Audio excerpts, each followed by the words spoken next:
Please remember that this is a season. Just like it is the holiday season, seasons change and burnout will change if your child has the right attuned support. So your attunement and ability to co-regulate and understand what burnout looks like for your child is so important. Welcome to the Attuned Spectrum podcast. I'm Chantal Hewitt, an ADHD mum, experienced educator, and autism support coach who understands your path because I also walk it daily. This is your space for real conversations that empower your autistic child, yourself, and your family to thrive. Here, we respect neurodiversity, cheer on advocacy, and leave judgment at the door. Join me inside this week's episode.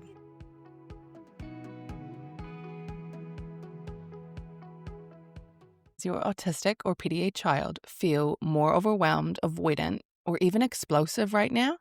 You're not imagining it. This time of year pushes their nervous system into burnout and fast. This episode is a deeper dive into autistic and PDA burnout, so very different from the overview that I shared in episode 4. However, if you are new to autistic or PDA burnout, please jump to episode 4 before jumping into this episode. Today, we're talking about what burnout really looks like, why it spikes at this time of year. So if you are listening in real time, it is December, so we are coming up to the holiday season. I will offer real examples and what you can do today to reduce that cognitive load, that sensory overwhelm, that sense of not being sure for your child right now, and even for yourself. If you want scripts and step-by-step support, that is actually inside the free Foundations course with 30 days of free access in the Attuned Parenting community. If you'd like, please jump on in and grab your support spot. Head on over to chantalhewitt.com/course. Cannot wait to see you inside. First, we're going to look at what autistic and PDA burnout actually is. Essentially, burnout is nervous system depletion in your child, in yourself as well if you are autistic or otherwise neurodivergent, and parenting your autistic or PDA or neurodivergent child. What it looks like on the surface or on the outside is challenging behaviour, defiance, meltdowns, walking on eggshells constantly throughout the home. The reason why this happens is that the demands that are placed on your child at this time of year, they actually exceed what their nervous system can manage. But please know that this is just a season. And if you are attuned to your child, which don't worry, we go over within this podcast and within the community and my free Foundations course, if you are attuned to them, then burnout is something that you can reverse and then you can prevent moving forward. I will say, though, it is quite unrealistic to think that we would never have moments of autistic burnout or PDA burnout in our child.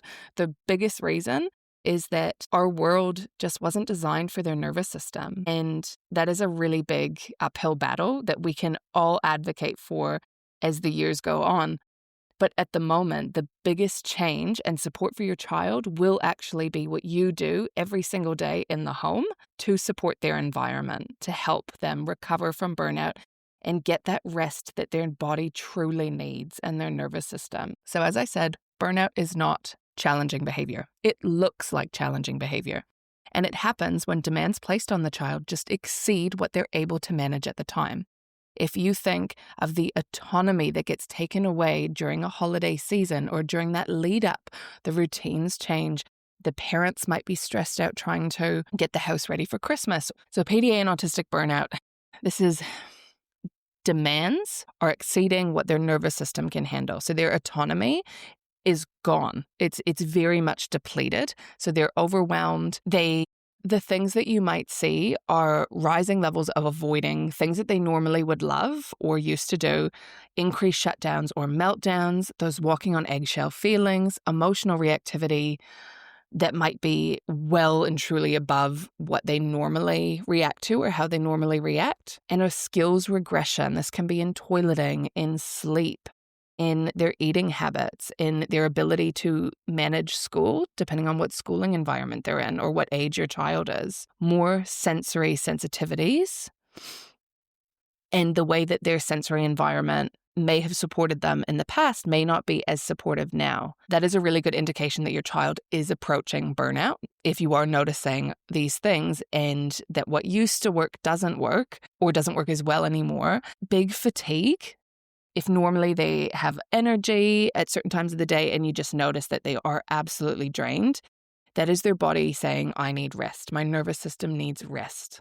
And that flexibility as well that they may have started to adapt to, or that you may have found within your parenting rhythm with them, and you may have been able to navigate these transitions all of a sudden, or maybe over time, and then all of a sudden it's kind of come up, it may just feel really hard. So those transitions from point A to point B, different executive functioning tests throughout the day, they can feel really challenging all of a sudden. I would like to say that I am actually hearing this so much in the last couple of weeks from the parents that I am supporting within the community, as well as people in the neurodiversity space that I work in, and even in my own home. My son, we believe he's been in burnout for the last few months, and I'm just really happy that we had the tools in place to acknowledge that and to put some immediate changes within our routines. So for example, I absolutely removed any sort of extracurricular activities, even the ones that he enjoyed. I knew that they were draining him, and he said that as well. We have reintroduced screen time, which is another topic. It's quite complex in our home, as I'm sure it is in many other homes. But what we've done is we have introduced screen time in the morning, so he knows when he gets up. That's actually how he regulates himself. And sometimes that is a couple hours, even 3 hours at a time, because he wakes up quite early. And something that helps me, because this is something that I struggle with, is I do know that it is a season and that he needs that predictability of the screen to regulate his body. And we can visibly and emotionally feel it, see it within our home and how he carries on through the day, that he has access to that. And we also use screens at the moment during tricky transitions. So transition from after school when they get home, coming into dinner. It also helps me to take a breath and to calm down and to be in a better space to co-regulate my child. So if you are just tuning in, this is actually week 2 of an Attuned Parenting Foundation series that I am running within the community. Part 1 was episode 8 last week, and that was when we looked at parent well-being and co-regulation. So that's one of the foundational pillars of how you support your autistic or PDA child from a space of calm, and then that sustainable support that it leads to, and well-being for everyone in your home. Now, this week, this episode actually ties into module 2 of the course that I just mentioned that you have free access to in 30 days of community support. This module is supporting your autistic or PDA child through burnout, so that nervous system overload. And I have tied this specifically into the Christmas or the holiday season, whatever that looks like for you in your home. At the end of the year, no matter where you are in the world, personally, we're in New Zealand, and here we have quite a long holiday break over the summer months. It's funny saying summer. I'm Canadian, so this actually doesn't feel like summer. I'm missing the snow, which actually has quite a big impact, I've realized, on my regulation and how I navigate this holiday season with children who are so excited for Christmas. But in my mind, I just can't get into it, and it's actually quite upsetting. Anyway, that's a story for a different day, but I guess why I've said that is that the parent, so us as the parent, the co-regulator, we have so much going on as well. And it is so important that we have strategies in place to separate those things. It does not mean that how you are feeling and how you are supporting yourself or need to support yourself isn't valid. It 100% is valid. Everything that you feel is valid. The difference, though, is that we have to be able to separate it to see what's going on with our child. So we can support us while supporting them, but it's really tricky, and we have to make sure that we're not allowing that impact of how we're feeling to then carry over to our child, and that does happen often when we're dysregulated. I know it's very unrealistic to think that that will never happen, but the idea is that we put strategies in place to support you as the parent in order to be able to co-regulate with your child and make sure that when you show up to support them, you are able to separate those things. And I promise you, if you are not able to separate those things, they will be impacted by that. If you need more on that module, please head over to the previous episode, episode 8. That's where we look at parent well-being and co-regulation. Okay, I'm just going to walk you through a really quick story of what has happened over the last 7 days in our household. I took the Christmas tree out of storage.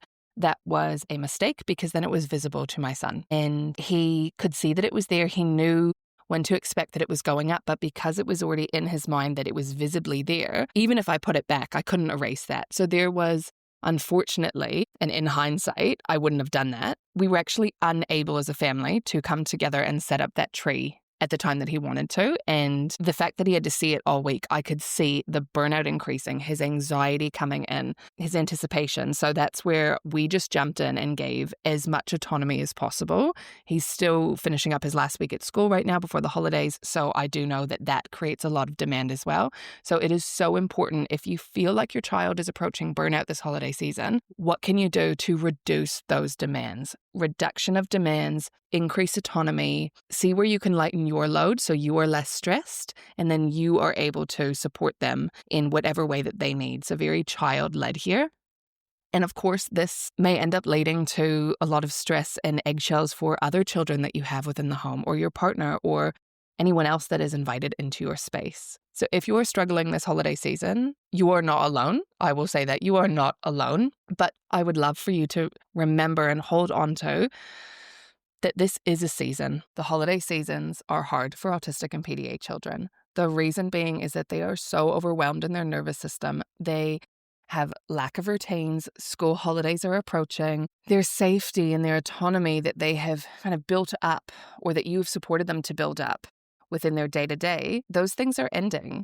And it doesn't mean that there isn't another way, but if you are able to prepare yourself before things get really intense, that is where you will lessen burnout and support it before it gets pretty deep into those feelings of full exhaustion and fluctuation, or extreme fluctuation in moods. And then you can actually put some different routines in place that are led by your child if they're autistic or PDA autistic, which is really helpful. That increases their autonomy and their control in the situation. But I think at the end of the day, one of the best things that has helped myself, and that I work to coach other parents who are in this situation, is that we need to set different baseline expectations. We really have to realize that the challenging behavior that is coming up, it is because they are in burnout or they are approaching burnout. And it is our job to reset our expectations, let some things go, and redefine what support and rest looks like for our autistic child during this holiday season and our family. And if you are struggling as well, just be easy on yourself. It is a hard time of year, and that stress does feed into their nervous system as well. Okay, so things that actually help. So practical things that you can do today. Number one, we just talked over reducing non-essential demands. You could ask yourself, is this necessary today? Is it necessary this week? Will it add more cognitive load and increase burnout in my child? School pressures, can you let some of that go? Can you speak to a teacher and really work together? Side note, at the end of the day, as compulsory as school is, if your child is unwell in their mental well-being and how their nervous system is showing up, you can take them out of school. You can remove them a little bit early for the holidays. You can give them that break that they need. So please, if you are feeling that, know that you can trust that instinct, and that is your role, but also you are allowed to do that to support your child. You know them best. All of these things are negotiable. Number two, can you increase autonomy everywhere you can? For example, can we adjust some bedtime routines or morning routines, have different expectations around eating? Maybe it's a different space for eating. Maybe it's the lounge. Maybe it's in their room, obviously with supervision, depending on how old your child is, or your safety responses there.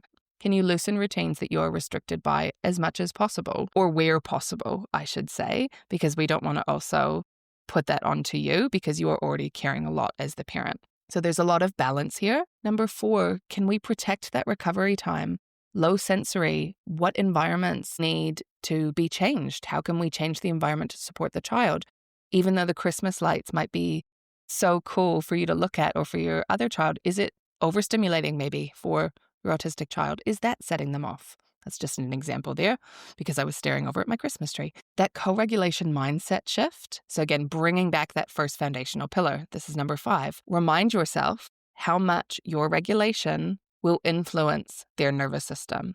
That is so important. You don't have to fix these moments of meltdown or anxiety, but what your child needs is for you to be there for them and present and assuring them in those moments. Yes, even if they are full on melting down, Again, jump back into the previous episode or jump on over to chantelhewitt.com/course. I go so deep into this, and you have 30 days access to the Attuned Parenting community for extra support as you implement these changes. I'd like to end this episode just by talking about how important that validation and normalization is when you are approaching these tricky, challenging behaviors with your child, because a lot of the times they aren't aware of what's just happened, especially if something was quite aggressive or their meltdown is really intense. They're quite exhausted. You can say things to them that help to validate that how they just acted was okay and that their nervous system was really overwhelmed. You can say those words, obviously, depending on how old your child is. For example, my child is 5.5, and I use nervous system, I use autism, I use PDA. We talk about how much he loves and needs autonomy and control over his day, and that's okay. And we just bring it back to the value within our home that we have made, amongst everyone, of that we want everyone to have this access to autonomy. We know it supports our nervous system, especially mine. I'm PDA as well, and my son's. However, we need to make sure that the choices that we are making around our autonomy and control aren't harming the other people in our home. So that's kind of the lens that we look at it through. We still come into challenges with that. However, that is something that we have put in place as a value and a boundary that we stick to, and that is really important to our family. Please remember that this is a season, just like it is the holiday season. Seasons change, and burnout will change if your child has the right attuned support. So your attunement and ability to co-regulate and understand what burnout looks like for your child is so important, and something that I actually didn't say at the beginning. So yeah, jump into episode 4 if you want more of a base breakdown. But burnout is something that doesn't just happen overnight. It is an accumulative nervous system overload. So it's not just one little thing or this little thing. It's the fact that they have been at school masking all year round. Even if they're happy at school, they're masking, and it is exhausting. Speaking from experience, exhausting emotionally to mask your autistic or PDA traits in order to fit in. So that is exhausting for them. It is a whole year of that. It is also the changes within the environment, within the holiday season, the anticipation of the presence of parents maybe taking some time off work, of different schedules, of routines ending, of appointments stopping. Those things all make a change. And autistic or PDA burnout, it normally something that's categorized or explained by 3 months of these symptoms or these traits that you're seeing. So even though you might be getting the blow up of it right now or in the last couple of weeks, it could actually be, if you look back, that burnout was actually existing months before. And this is kind of that big almost explosion or finale that you were seeing. And just the most important point here is just being attuned to your child. It honestly matters more than any other strategy. How can you slow yourself down? How can you support their environment? How can you communicate with them in a way that makes sense to them what burnout is, and that how they're feeling and how they're acting is okay? And obviously, if there are some behaviors that aren't okay, then that's different, and you do have to look at that in a different way. Which, by the way, in the community, we can also help you navigate that. And finally, to end this episode, thank you for joining Attuned Spectrum podcast, episode 9. Again, I would love to invite you to jump on into the free Attuned Parenting Foundations course, where we actually unpack 3 different foundational modules. This is actually module 2, kind of summed up in 20 minutes or so. You also get 30 days access inside the community where parents are walking this exact journey, possibly at different stages with children of different ages, but it is all so relevant and helpful to hear from one another. I am also active in that community multiple times a day. That is my main happy place throughout the day. I love supporting families in whatever way I can, and also building community. So at the moment, I'm quite active trying to engage with members as they are there, and also meeting people where they're at, knowing that they might not be in a space to connect with other people right now, but just taking that step and maybe learning from the course that's there. Lots of videos, really applicable. You can pop in your earbuds and just listen as you go. I hope to see you inside. Again, chantelhewitt.com/course. You can also click the link down below in the show notes. Please know that you are doing probably so much better than you think that you are. and your presence, not perfection, is what will support your child in burnout through their challenging meltdowns and to recover. I will see you next week as we unpack the third foundational pillar, which is sensory supportive environments. Thank you so much for allowing me into your world today. Wherever you are around the globe, if you like what you've heard, I would be so grateful if you would click that subscribe button and comment below to tell me one thing.